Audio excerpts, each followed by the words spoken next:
Welcome to our election focus. With so many races and so many candidates jockeying for position in the upcoming primary, we weren't able to get the in-depth conversation that we had during the Annapolis city election. So this time, we're shaking it up a little bit. We identified key challenged races and invited all of the candidates to pitch us. In each 10-minute recording, we present a single question to the candidate. I am a new voter. Why should I vote for you? And after that, the candidate has up to 10 minutes to pitch themselves, and if they run out of time, we hang up on them. It's very simple and mildly therapeutic. Joining us today is Bob O'Shea, who is a Republican running for the House of Delegates in District 30A. Now, let's just assume that I am a first-time voter, and I don't know anything about you, and you want me to vote for you. So why do I vote for Bob O'Shea? Well, again, John, I appreciate you taking the time, and I really appreciate that we're going to get to discuss why a first-time voter in District 30A, why their vote counts, and why I need to vote in the upcoming Republican primary on June 26th.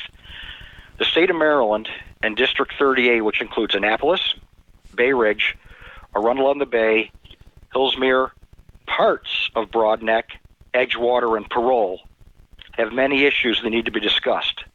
We can talk about the high taxes in the state of Maryland, the extreme costs of health care for individuals and businesses, the substance abuse epidemic that is going on throughout the country. Or we can also talk about our schools that aren't providing the best education to all of our students. The reason I'm running is I really feel that I have a passion to try and make it so that we can make this state one of the best states in the country. And right now we're not. I've lived in Annapolis for 18 years. I've been involved in Annapolis for 18 years. I also have lived in the state of Maryland for 30 years. Some of the things that get me going a little bit is Maryland is the 44th worst tax state in the country. Kiplinger's last summer rated us the worst tax system throughout the country. To me, being proud of being taxed as high as we are, I don't think is a good thing, especially when businesses aren't moving here. And I'm talking about corporations. We've had opportunities where many businesses have tried to come here. Governor Hogan has been saying this state is open for business, and he's trying to get new businesses here. But if you were a business, why would you want to come here when the taxes are so high, the infrastructure, meaning the time and the commute and drive times and everything else, will be extreme, and the cost of living is so high for the employees that you're about to hire? And then if you're that business owner and you want to take the selfish end and you say, look at the taxes that our corporation will have to pay, Maryland is also one of the worst taxed states for a business. So you put those things together and you say, well, hold it, we get a lot of things that are good out of it. Do we really? I don't think we have the best schools like our superintendents and our administrators are telling us. Why do I say it? Let's say that you live in Annapolis. We've got 5 schools that go between K and 5th grade. We've got Green Street, we've got Eastport, we've got Tyler Heights, we've got Germantown, and we have West Annapolis. Every one of those schools is different in regards to the education that that child's going to get. I personally don't think that it's fair, or a better word, I don't think that it's right, that a kid that lives in one of the diverse communities who wants to learn and has parents that want their kid to get a good start and a good education is not able to go to one of the better schools. Every single school in Maryland should be equivalent. And if it's not, the way to prove it is let the superintendent of schools say any kid can go to any school in the district that they're at. So in Annapolis, again, I'm taking a point that's different than others because we have so many schools that serve multiple grades, but there would be the learning experience, or that would be the thesis paper in regards to proving that the schools are not equal and they're not giving our kids an equal education. Another thing, let's talk about healthcare for a minute. Healthcare is one of the largest costs to an individual or a business in the country. Maryland was told years ago that the system they were about to put in place for the Affordable Care Act was not going to work.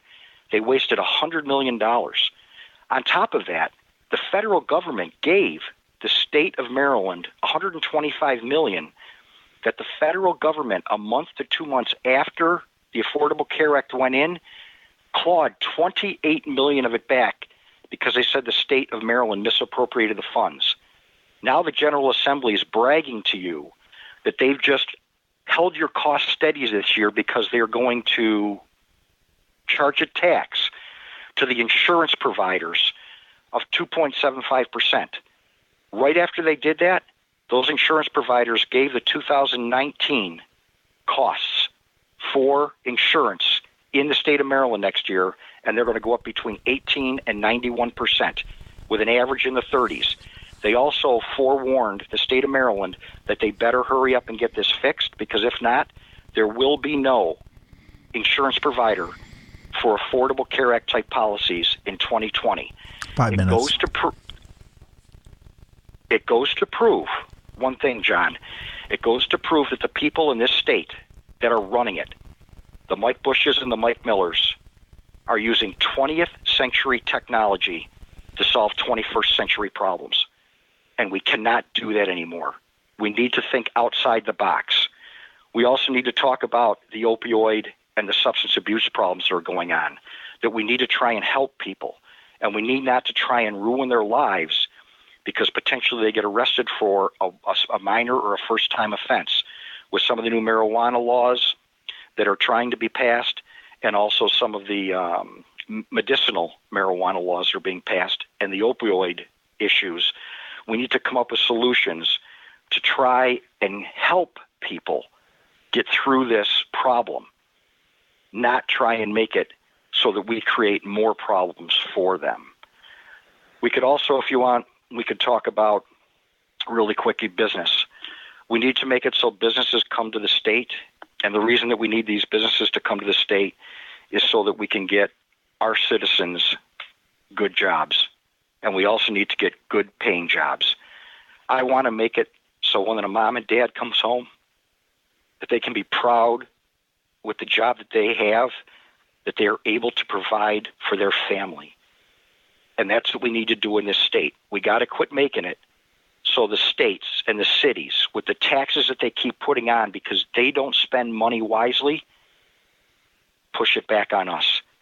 It is not right, and it needs to be corrected. Again, I really would appreciate your vote on June 26th. John, I highly appreciate you doing this. You do a nice job with your eye on Annapolis. And I'm a Republican, and I hope I can look for your vote. Again, my name's Bob O'Shea, and I'm running in District 30A. Thanks for the time today, John.